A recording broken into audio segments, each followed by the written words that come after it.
kusikia neno ambalo Bwana hakika Mungu amekusudia tulisikie leo. Asante kwa huduma ya sifa na mabudu. Asante kwa yote yaliyotendeka hapo nyuma, waimbaji na mambo mengine yote. Tunakuinulia sifa na utukufu. Bariki neno lako katika jina la Yesu. Amen. Tumishi tukae. Amen. Ya, tunachokusudia kujifunza leo kwa muda mchache ni thamani ya ushirika wa meza ya Bwana. Thamani ya ushirika wa meza ya Bwana. Wewe unayeandika waweza andika thamani ya ushirika wa meza ya Bwana. Haleluya. Ukisikia kitu kinaitwa thamani, ni kitu bora sana, ni kitu muhimu mno. Katika mambo yote ambayo Mkristo anapaswa asikose ni ushirika wa meza ya Bwana. Bwana asifiwe. Niombe nipate kuungwa mkono. Wangapi waliwahi kufuata ushirika zaidi ya kilomita 2? Wanyoshe mikono juu. Huko nyuma, miaka ya nyuma kabisa. Sasa wamebaki wachache. Tulikuwa tunafuata ushirika kilomita 5, wengine 10, akina Adonia nafikiri zilikuwa kama 10 na kitu au 20 kabisa. Unaona?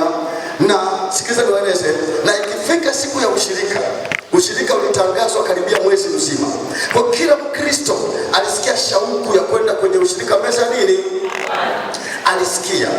Maana ushirika unagawanyika, ushirika meza ya Bwana unagawanyika sehemu ngapi? 2. Namba 1 kuna kitu kinaitwa ushirika. Lakini namba 1 ushirika, namba 2 meza ya Bwana. Kwa unaposikia ushirika unatokana na watu waliokubaliana kuwa pamoja kwa sababu fulani. Kama hapa Galilaya, sisi wote ndani ya kusanyiko la Galilaya ni washirika wa wapi? Wa Galilaya, sio? Ni washirika wa wapi? Jamani, ni washirika wa wapi? Yes. Wangapi ni washirika wa Galilaya? Hata wageni tumewapokea ni washirika wa Galilaya. Asante sana. Hapa wakutuondoa haipo mpaka tumkosee ushirika. Hello? Hapa wakutuondoa haipo mpaka tumkosee nini? Ushirika. Ukimvuruga ushirika, washirika wenyewe wanakuondoa ndani ya nini? Ya ushirika. Kwa hiyo jambo la kwanza ni lazima tutazame ushirika ni nini? Ushirika ni nini? Jambo la pili tutaangalia meza ya Bwana ni nini? Kwa tunapoangalia ushirika ni nini, ndio tunaona mhamasiko kwamba hebu fikiria mtu akihubiriwa, akaamini, akabatizwa, ndo anaruhusiwa kushiriki meza nini? Ya Bwana. Lakini mtu hajabatizwa anaweza kuruhusiwa kuimba kwaya, lakini sio meza nini? Sio meza ya Bwana. Wangapi tuko pamoja? Unajua unaweza hapa au kuna nini? Ile kurudisha kwa mawazo na nini? Ni somo la dini. Somo la ushirika wa meza ya Bwana kama uliwahi kulisikia, na kuambia ni miaka mingi imepita. Watahubiri mambo mengine, sio ushirika. Sio ushirika. Mungu asifiwe sana. Hata dhambi inapotendwa inaweza wakati mwingine isikuondolee ushirika. Ila dhambi kitendwa itakutenga na meza ya Bwana. Tunaona vizuri? Ushirika ukakubakiza kwenye ushirika. Kwa mfano, wangapi tuliwahi kutengwa na hatukufukuzwa kanisani kwa uaminifu? Tunyoshe mikono juu.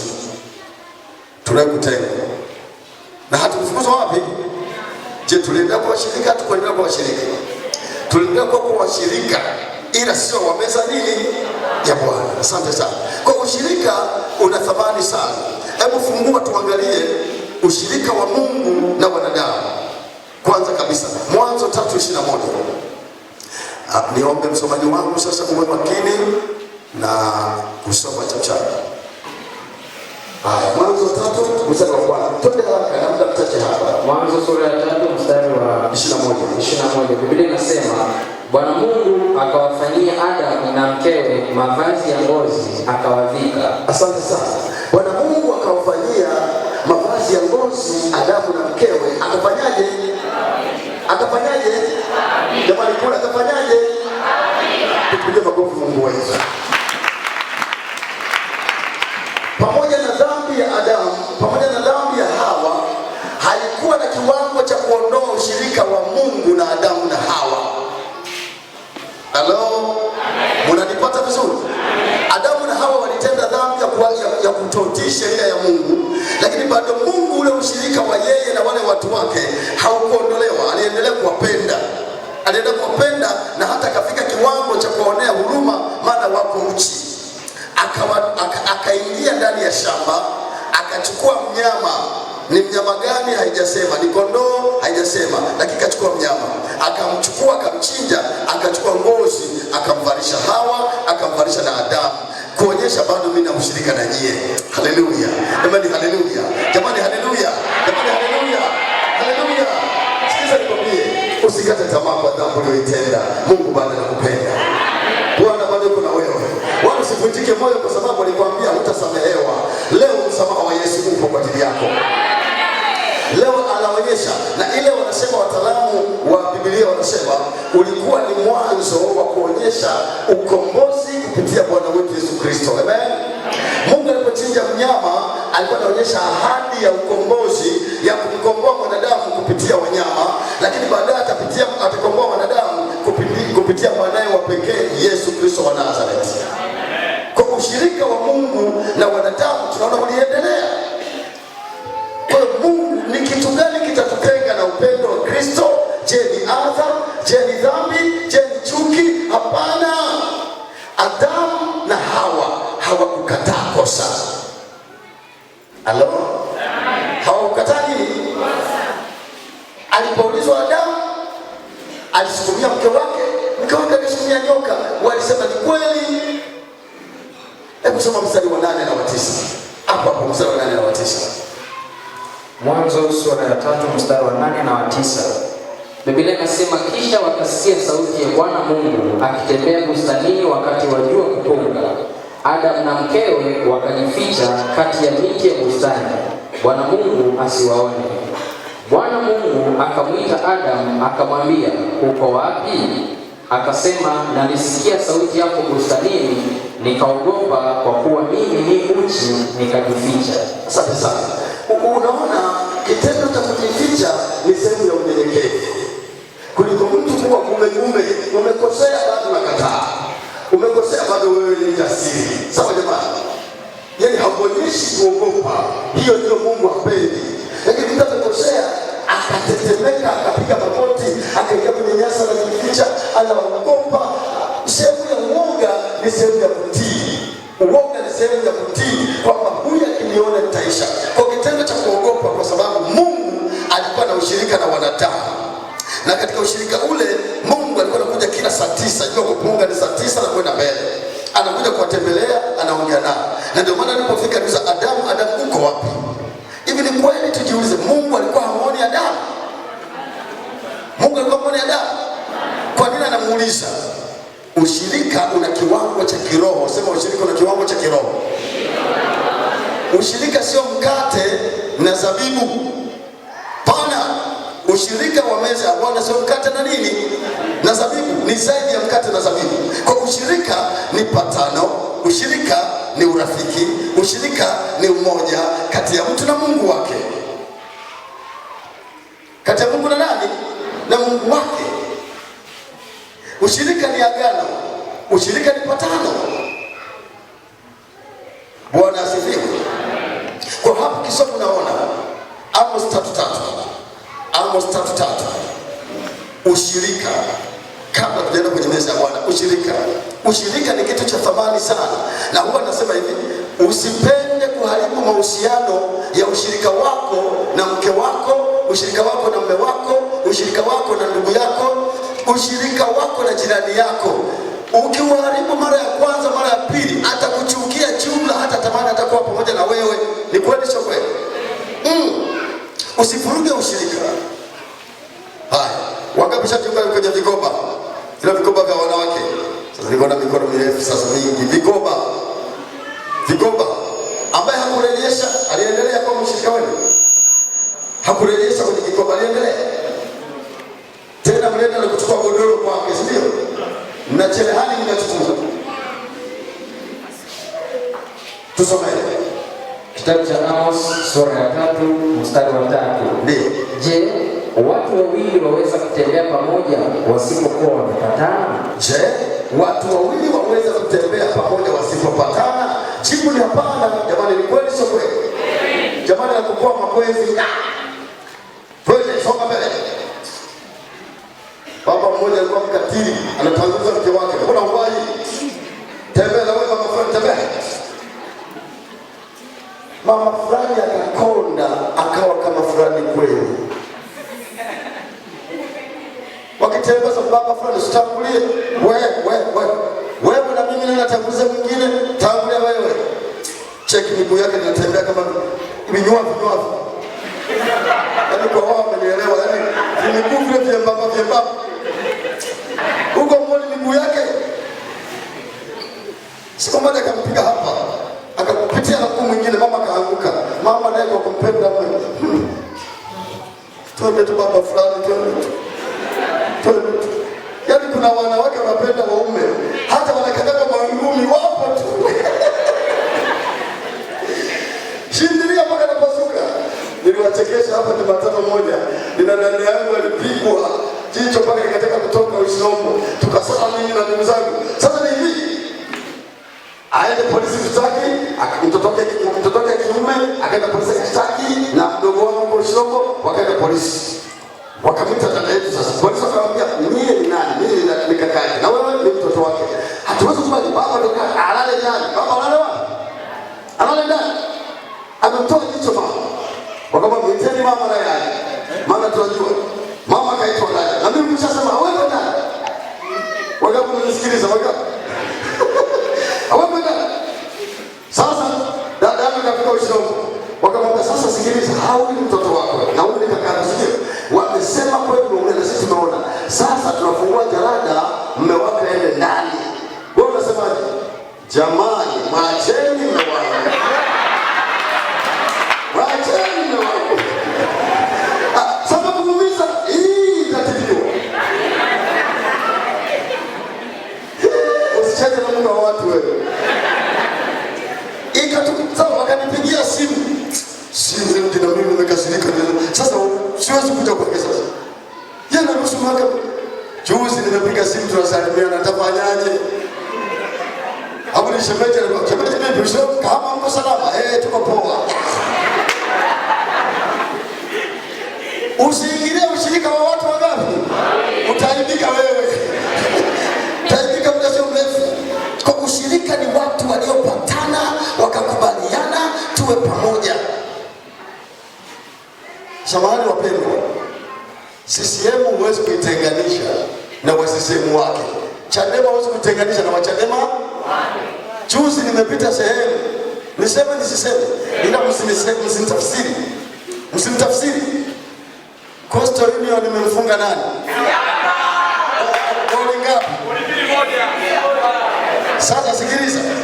Nimepita sehemu nasikia hivi mshabiki wa Yanga anasema hivi, "Hatujafungwa, hatujafungwa." Hakuna. Ujinga hatujafungwa.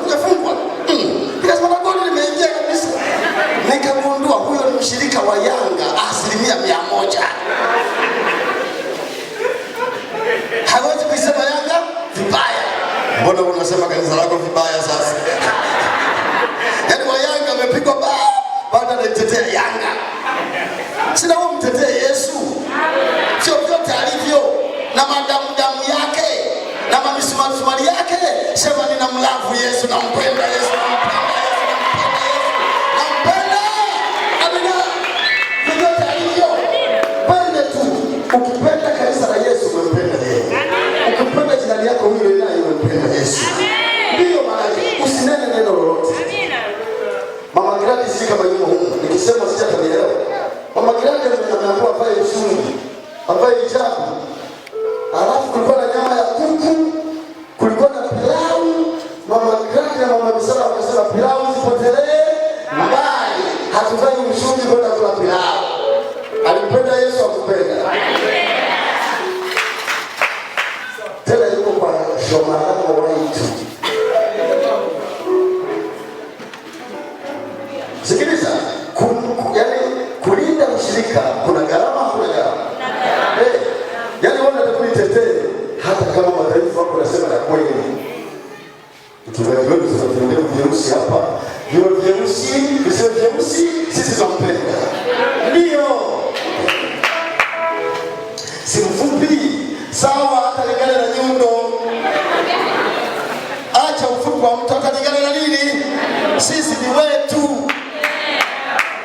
mimi ni nyundo, ukinishika na gonga juu. Juu litapasuka. Mungu atusaidie sana. Kwa Mungu anamheshimu sana ushirika. Lakini meza ya Bwana hakuwaruhusu waile. Hello. Amen. Maana nitakapokwenda kule bila kupita hapo utaelewa. Alisema hivi, waondolewe ndani ya bustani ya Edeni, wasije wakala ule mti wa uzima wakaishi milele na dhambi zao. Waondolewe. Kwa sisi kanisani ukitenda dhambi hatukuondolei sehemu ya ushirika. Tunakuondolea sehemu ya meza ya nani? Hiyo huili. Sasa swali langu, mbona ukimbia? Niligawa sehemu tatu. Ushirika meza ya Bwana kuna mambo matatu. Namba moja ni ushirika, namba mbili ni meza ya Bwana, namba tatu ni mgawanyiko. Ushirika meza ya Bwana utakapoanza kutolewa, kuna watu watasema hivi, wanangu kulendo damu ya Yesu na mwili wake. Nyie ni wachawi mnaokula mtu. Hivi naeleweka ninachozungumza? Bwana atusaidie. Tumeona watu wawili hawezi kwenda njia moja wasipofanyaje? Wasipopatana. Wapatane kwanza ndipo wasafiri pamoja. Mungu atusaidie sana. Watumishi wa Mungu, ushirika tumejaribu kuangalia hata kwa wanadamu tu una nguvu kubwa. Una nguvu kubwa. Ni sawa na ndoa. Ndoa sio ya kuvunja hivi hivi. Ukivunja ndoa hivi hivi, watoto utawapeleka wapi? Wanavunjika na wapi? Kuna jirani yangu ni marehemu sasa hivi na jina lake litoka marehemu. Aliachana na John marehemu, nafikiri mzee Donia anamjua. Aliachana na mke wake miaka dahari. Matoto yakasoma yakakua. Matoto alikaenda kufanya kazi Sierra Leone. Nikawa tajiri kaja kajenga nyumba jirani yetu. Nikasikia mama anakaa wapi, baba anakaa wapi, nikasema ujinga huu. Nikapiga nyumba moja safi sana. Ilikuwa na ngapi mtaani kwetu hizo. Nikaenda nikamkamata mama, wewe kuja kaa kwenye nyumba hii. Kaa hapa. Hapa haambi chochote. Nikaenda. Babake alikuwa mlinzi hospitali, nikamsomba, njoo kaa hapa. Kaeni. Wakajikuta wako pamoja. Wanaangaliana. Hapo ndio nikamwambia mimi nakaa wapi? Konda moyo. Hiyo nikajiendea. Sasa mtatokaje? Amewekea friji, amewekea soda, amewekea nini, godoro na neti. Huku kuna lala chini mwanangu tulale. Wanasema. Kwa mkiachana matoto yakakua yatawakusanya bila kujikusanya. Ushirika ni kitu kingine na ni kikubwa mno. Na kushangaa wewe unataka useme ushirika unapoanza mimi naondoka. Haondoki mtu hapa leo. Wote tunakula ushirika. Bwana asifiwe. Ushirika ni umoja. Mimi nikwambie, nisipokuona kwenye ushirika sifurahi. Nilikuwa natoka Kasanda naenda Keza kwa miguu kwenda kula ushirika. Na wakati ushirika wa mission ya Keza tulikusanyika watu wa Kakonko, tulikusanyika watu wa Kazamiunda, watu wa Bukililo. Yani nilifahamu watu wa Bukililo, watu wa Bwanumpu, watu wa wapi. Wewe unaitwa Lameki, natoka Kazamiunda, naitwa nani? Naona ushirika mzuri kweli. Yana furahia kabisa. Ushirika wa meza ya Bwana. Na zikianza kuimba nyimbo za kwenye ushirika, kila mmoja sema Yesu nisamehe, Yesu nisamehe. Yani kwa sababu ushirika unapotangazwa, mnajua siri yake ni nini? Mnajua kwa nini ushirika unatangazwa? Unatangazwa kwa sababu watu wajipatanisha na nani? Na Kristo. Wanapoendea ushirika, wauendelee wakiwa ni tohara. Wakiwa ni nini? Kutoka 12:43. Tuangalie mwenye sifa ya kwenda kwenye ushirika, japo sijafika kwenye chakula chenyewe. Tuangalie mwenye sifa. Kutoka 12:43. Kitabu cha Kutoka sura ya 12 mstari wa 43. Biblia inasema, Bwana akawaambia Musa na Haruni, amri ya Pasaka ni hii, ndio mtu mgeni asimle. Lakini mtumishi wa mtu awaye yote aliyenunuliwa kwa fedha, ukiisha kumtahiri, ndipo hapo atamla Pasaka. Asante. Kumbe mtu mgeni maana yake ni nani? Ni mtu ambaye hajaamini. Na sisi kwetu ni mtu ambaye hajabatizwa. Huyo ni nani? Sema mgeni. Sema mgeni.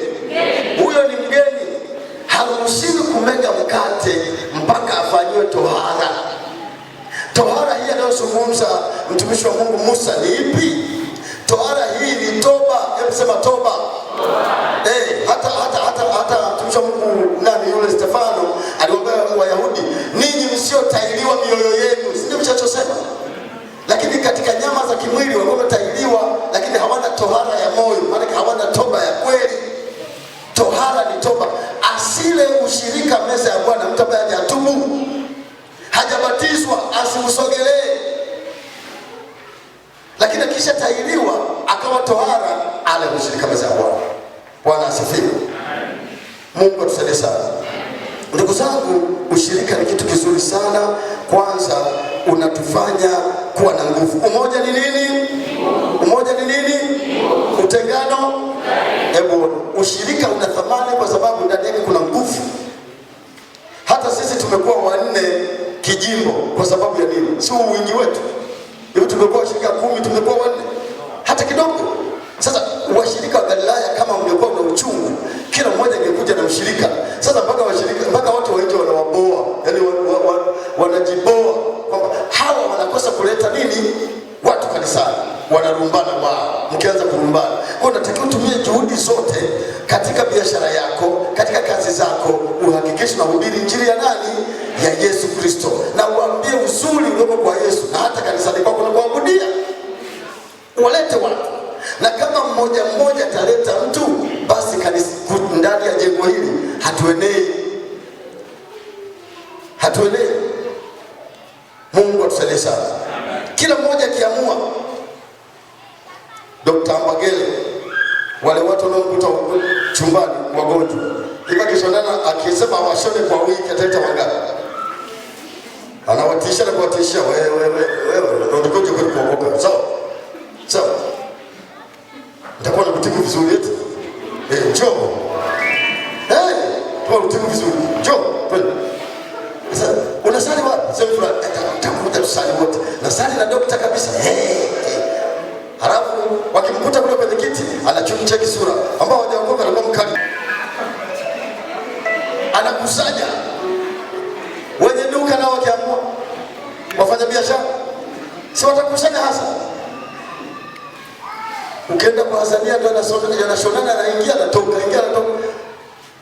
Akisema bandike maneno 3 4 anakuja na watu. Wa bodaboda mnabeba wangapi? Bodaboda mnabeba wangapi? Sasa mpaka na semi wananiambia wanabeba. Sasa kama mnabeba semi si kanisa. Unaweza kuleta watu wengi kanisani. Kwa hiyo sasa tuanze kwenda kuhubiri injili, tutengeneze washirika na ushirika. Bwana asifiwe. Waefeso 4:4. Tuende chapu tuingie kwenye ushirika. Waefeso sura ya 4 mstari wa 4. Biblia inasema mwili mmoja na roho moja, kama na mlivyoitwa katika tumaini moja la wito wenu. Endelea. Bwana mmoja, imani moja, ubatizo mmoja, Mungu mmoja, naye ni Baba wa wote, aliye juu ya yote na katika yote na ndani ya yote. Lakini asante. Pisha. Huo ndio ushirika. Maana ushirika unazaliwa na jambo linaloitwa umoja. Mwili mmoja na roho. Tutadanganyana. Kama vile roho yangu na watu kinyume na wewe. Sisi ni washirika. Yaani unaongea na mimi lakini mimi niko kinyume na wewe. Na nataka niwe sisi kama kuna jambo ambalo huwezi kujua. Huwezi kujua kama mimi nakuanzia vibaya. Huwezi kujua. Niliwahi kwenda Burundi mwaka 1978. Baba alikuwa amefariki, amepotea. Sasa alikuwa na marafiki zake baba walikuja kwetu. Sasa wakanihurumia, wakatoa ile kulikuwa somo la sala 4 kwenye likizo, wakanipeleka. Nilikaa karibia mwezi kule. Sasa wale walikuwa ni Watusi. Sasa tukaenda kwenye mazoezi na askari mmoja kutoka vitani. Akaniambia hivi, sisi tunafanya entraîner, asema kwa Kifaransa entraîner, yani mazoezi. Nikikutana na mtu napiga mbaya mtu. Unanielewa kwa nini? Ni kwa sababu gani? Kuna mtu katikati yao aliwagawa. Alifanyaje? Hamjanielewa vizuri. Alifanyaje? Aliwagawa, akawaambia Watusi ni bora na Wahutu sio bora. Vita hiyo mpaka leo. Sasa mtu akitaka kuwagawa anawatengeneza matabaka matabaka. Wewe ni bora, wewe sio bora. Wewe ni mzuri, wewe ni mbaya. Jamani wenye macho mawili na mapua mawili wote ni wazuri. Wote ni wazuri. Unapumua mawe. Wewe unapumua hewa. Na mimi ni nini? Unalalia godoro ngapi? Hata wewe tajiri mkubwa godoro ni ya kusanya 6 uone kama utaenea. Uyalali utapinuka chini. Lazima kaka godoro asubuhi nakunywa chai. Hata wewe ya kuku ni chai tu. Nikila na mihogo na viazi inaitwa nini? Sasa kwa namna gani bwana? Tusigawanywe. Hebu kunja ngumi namna hii, sema haleluya. Amina. Sisi ni wamoja. Haya tukunje ngumi ya vidole viwili. Kunja ngumi ya vidole viwili. Kunja ngumi ya vidole viwili. Ila kunjika. Bwana asifiwe. Hebu angalia kunja ngumi ya vidole vitano. Mmoja wa vidole vingapi? Inakuwa nyundo, si ndio? Lakini viwili vinakataa, vitatu vinakataa. Kwa bado umoja unahitajika, hata ngumi ni umoja. Mungu atusaidie sana. Sasa kwa sababu nimesema hapo, hebu tuende sasa kwenye meza ya Bwana. Meza ya Bwana. Nenda Wakorintho wa kwanza 11:23 na baadaye tutakwenda kuangalia kundi la tatu ambalo lenyewe linakimbiaga ushirika. Tuangalie wanaokimbia ushirika nao ni kundi gani. Twende chapu.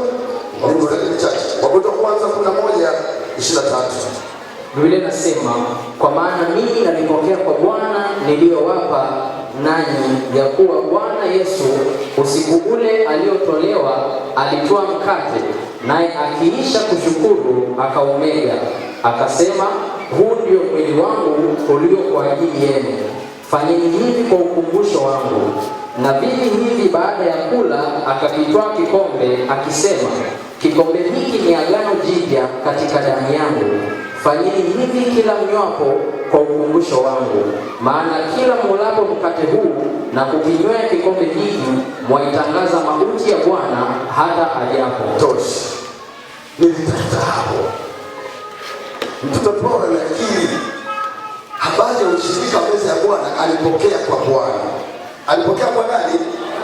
Sasa chukua soma Mathayo 26:23 mpaka 30. Kuna jambo liseme pale nikiunganisha na hili. Kitabu cha Mathayo sura ya 26 na mstari wa 26. Mstari wa 26.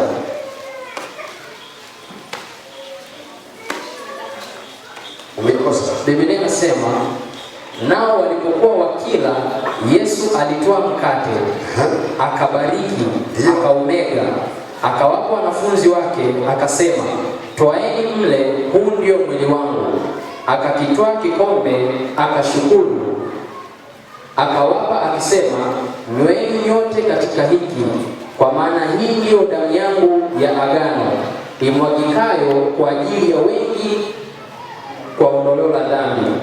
Lakini nawaambieni, sitakunywa kabisa tangu sasa uzao huu wa mzabibu, hata siku ile nitakapokunywa mpya pamoja nanyi katika ufalme wa Baba yangu. Nao walipokwisha kuimba, wakatoka nje kwenda mlima wa Mizeituni. Asante.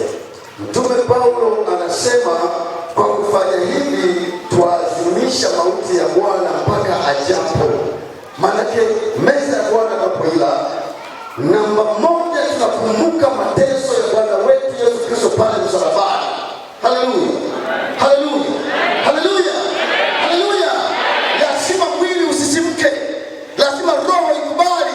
Lazima mwili na roho vitii kwamba tumedhihirisha kwa macho yetu Yesu aliteswa, Yesu alisulubiwa, damu zilimwagika, mikuki alichomwa, misumari alichomwa. Tunakumbuka, tunakifanya kitu kile kukiuisha kwa kama kimetendeka leo. Unapoendea meza ya Bwana unafanya kama Kristo. Unaingia kwenye mateso ya Kristo, unaingia kwenye tabu ya Kristo. Na ndipo unapoona ni vigumu kula ushirika unacheka, ni vigumu kula ushirika unaimba, shirika ula unalia. maana unaikumbuka mauti ya Bwana, namna ambavyo wanafunzi walimwacha peke yake, wakamkimbia, wakasambaa. Yeye akasema mpaka nikamilishe ukombozi wa washirika wa Galilaya wote, ili wote wawe huru Galilaya, mpaka nikamilishe ukombozi. Lakini pale Mathayo anazungumza neno kubwa sana, ni kikombe cha agano jipya, ni agano kati ya mimi na Mungu, kati ya mimi na Kristo, ni kila ushirika. Sasa wewe usiyetaka kula ushirika, una agano na nani? Nani unaagana naye? Ushirika ni agano, ushirika ni kifungo, kwamba agano letu ni hili lisivunjwe. Kwa makanisa wasioshiriki ushirika meza ya Bwana, naweza nikasema ni makanisa ya kihuni. Ni makanisa ya kihuni. Kwa sababu gani? Wanawanyima watu haki zao. Kumbukumbu Krismasi tunakumbuka, Pasaka tunakumbuka, ushirika tunakumbuka. Tena ushirika unaanza mbali. Tumeona katika bustani ya nini? Ya Eden. Mungu anaonyesha ushirika juu ya watu wake. Mungu atusaidie sana. Sasa jambo hili unatakiwa kulitazama kwa sura ya mbali kabisa, kwamba ushirika unapoanza kuandaliwa ni wakati wa mimi kujipeleleza. Je, nina haki ya kumega mkate au sistahili? Mungu atusaidie sana. Lakini katika kila kundi hawakosi wasindikizaji. Wakristo waliojua maana ya Kristo watakosa ibada zote, sio ibada ya ushirika wa meza ya Bwana. Tena atauliza, ushirika utakuwa lini, ili nipange safari zangu vizuri, nisije nikakosa ushirika. Na mitume walienda mbali, walishiriki ushirika mpaka kila Jumapili. Walianza kupunguza polepole. Ukisoma katika Yohana 16:2 anasema watawaua, watapeleka katika masinagogi yao, watawaua, wakidhania kila wauaye anamtolea Mungu dhabihu. Mungu atusaidie sana. Hebu soma Yohana 6 na hapo tutaishia hapo. Yohana 6, kitabu cha Yohana Mtakatifu sura ya 6 mstari wa 66 mpaka wa 69. Ndio Biblia inasema, kwa ajili ya hayo wengi miongoni mwa wanafunzi wake wakarejea nyuma, wasiandamane naye tena. Basi Yesu akawaambia wale thenashara, je, ninyi nanyi mwataka kuondoka? Basi Simoni Petro akamjibu, Bwana, twende kwa nani? Wewe unayo maneno ya uzima wa milele, nasi tumesadiki tena tumejua ya kuwa wewe ndiwe mtakatifu wa Mungu. Yesu akawajibu, je, mimi sikuwachagua ninyi thenashara, na mmoja wenu ni Shetani? Shahaba. Soma mstari wa 44 na 45, alafu uende mpaka 47. Biblia inasema mstari wa 44 sura ya 6 kitabu cha Yohana, hakuna mtu awezaye kuja kwangu, asipovutwa na Baba, twende, aliyenipeleka. Sawa. Nami nitamfufua siku ya mwisho. Ndio 45. Imeandikwa katika manabii, na wote watakuwa wamefundishwa na Mungu. Basi kila aliyesikia na kujifunza kwa Baba huja kwangu. Mstari wa 47. Amin, amini nawaambia, yeye aaminie yuna uzima wa milele. Mimi ndimi chakula cha uzima. Baba zenu waliila mana jangwani, wakafa. Hiki ni chakula kishukacho kutoka mbinguni, kwamba mtu akile wala asife. Kusoma mstari unaofuata, usikie wanapomwita. Mimi ndimi chakula chenye uzima kilichoshuka kutoka mbinguni. Mtu akila chakula hiki ataishi milele. Asante. Kwa nini hili kundi la tatu waliamua kuondoka wakamwacha Yesu? Ni kwa maneno hayo ambayo Yesu alisema yeye ni chakula cha nini? Cha uzima. Na akasema yeye ndiye chakula. Sasa kwa desturi ya Wayahudi walikuwa wanashangaa, huyu mtu anayesema yeye ni chakula, watu wamle, ana tofauti gani na wachawi? Huyu si mchawi tu. Kwa hiyo ukishuka chini zaidi wanasema huyu si mwana wa Mariamu, mwana wa Yusufu, na maumbu zake tunao hapo. Kwa hawa watu wakajikwaa kwenye ufunuo. Ukijikwaa kwenye ufunuo unakosa ufunuo, unakosa ule ukweli, maana umejibana. Asubuhi nimwambia vijana hivi, hata hivyo na ninyi nawapongeza. Wengine mna wiki hamjagusa Biblia, wengine mna mwezi hamjagusa Biblia. Hivi mnakujaje kanisani? Mnapata wapi usukuma wa kuja kanisani? Kumbe inawezekana ni mazoea. Maana Biblia ni kitabu kinajifunua ukiwa unakisoma. Mungu atusaidie sana. Kwa anachozungumza hapa, hakuna mtu awezaye kuja kwangu asipovuta na Baba. Lakini Biblia inasema hivi, wote wanaokuja kwangu watakuwa wamefundishwa na Mungu. Na kama wamefundishwa na Mungu, hawa watu hakuna kuondoa kwangu. Mungu atusaidie sana. Sasa basi, ushirika wa meza ya Bwana unatukumbusha mambo muhimu ya ukombozi wetu ambao Bwana Yesu alitutendea miaka 2000 iliyopita. Kwa ushirika, tunapofika kuutumia ushirika, kila mmoja ambaye hajabatizwa anatamani ajue ni nini. Ila wewe uliyebatizwa unatamani ukimbie. Usikimbie meza ya Bwana. Ndio ushirika wako na Mungu wako. Na tukisha kuubariki tukauombea, unaona jambo linakuwa jingine tena. Hawa wazee wetu katika ile Mathayo 26 miaka michache nyuma, tena nafikiri mambo yalibadilika tukiwa Nyihogo, wakati walipoanza kuleta hivi vikombe vidogo vidogo, wazee walikataa. Wakasema hivi, Biblia imeandikwa, nueni nyote katika hiki. Nueni nyote katika hiki. Kwa wazee wetu wa miaka ya nyuma walitaka tunywe kikombe maana ukisha tupa kwenye twetu vikombe kamoja umetupotezea ushirika. Waliamini hivyo wazee. Yani inajazwa jagi, unakunywa kidogo, siji kudusura ndio kisukuma kidogo, pokea. Waliamini hivyo, na mpaka wamekufa wanayakataa vikombe haya. Maana Biblia inasema nyweni nyote katika hiki. Hivi kwa nini alisema nyweni nyote katika hiki? Wangapi wanajua? Kunywa wote katika kikombe hiki maana yake ni hii, wote mtakufa kifo cha aina hii, mtakufa kifo cha ushahidi. Ndio maana watu wengine wanakimbia ushirika, hawataki kuwa mashahidi wa Kristo. Lakini mashahidi wa Kristo waliokunywa damu ya Kristo, chapa ya Kristo, damu ya Kristo na mwili wa Kristo, wote vifo vyao ni vya kulia na kutabika. Inaitwa walibeba injili ya msalaba. Walibeba msalaba wakamfuata Yesu. Mtu wa kwanza kwa taarifa anaitwa Yakobo mwana wa Zebedayo. Walimchukua wakakata kichwa chake, wakachinja, wakaondoa. Wote wanakunywa mkate, wale mkate ule na kukinywa kikombe kile, maisha yao walikufa vibaya. Ndio sababu makanisa mengine hawako tayari kuandaa ushirika meza ya Bwana, maana unajiingamanisha na Yesu katika mapito yake. Kama kifo cha Yesu kinaweza kuwa kama cha kwako. Unaona, wengine walichunwa ngozi, wengine wamepigwa kwa mawe, wengine wamechomwa kwa moto, wengine wamekatwa kwa misumeno. Vifo vya wale 12 vyote ni vifo vya kusikitisha. Vyote wale kula mkate, wale kunywa damu yake, ni watu waliokubali kwamba tuko tayari. Bwana asifiwe. Na kweli ni bora kuwa tayari kuliko kukutana na mambo yanayokuja kuikuta dunia baada ya muda mchache. Bora. Sikufichi, haya yote mnayoyaona yanayoendelea duniani, yote kinachotafuta ni wewe uliokoka, wewe unayemcha Mungu.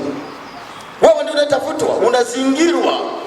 Kule kwetu wanasema ubukira, Wasukuma wanasema ikira. Huwa linazungukaga kijiji linamtafuta mnyama mmoja au wawili watatu. Wakifumaniwa humo wanafikiri wako salama, wanaunganishwa humo wanaliwa. Mungu atusaidie sana. Ndugu zangu, tusimame juu. Inasikitisha sana hatua ambayo tumefikia. Utukufu, haleluya, kwa mwana-kondoo, damu imenisafisha.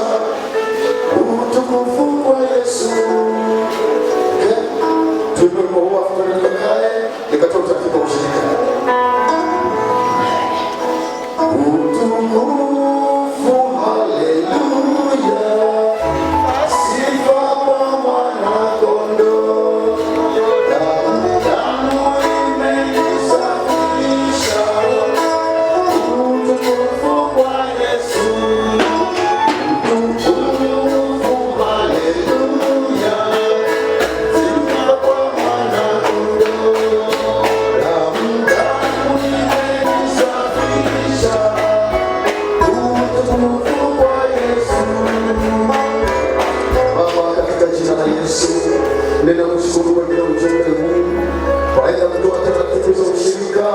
ni kusihi wagange mioyo yako watoto wako wanaosogelea ushirika Bwana, wakatambua wanatangaza sauti ya Bwana hata ajapo, wanatangaza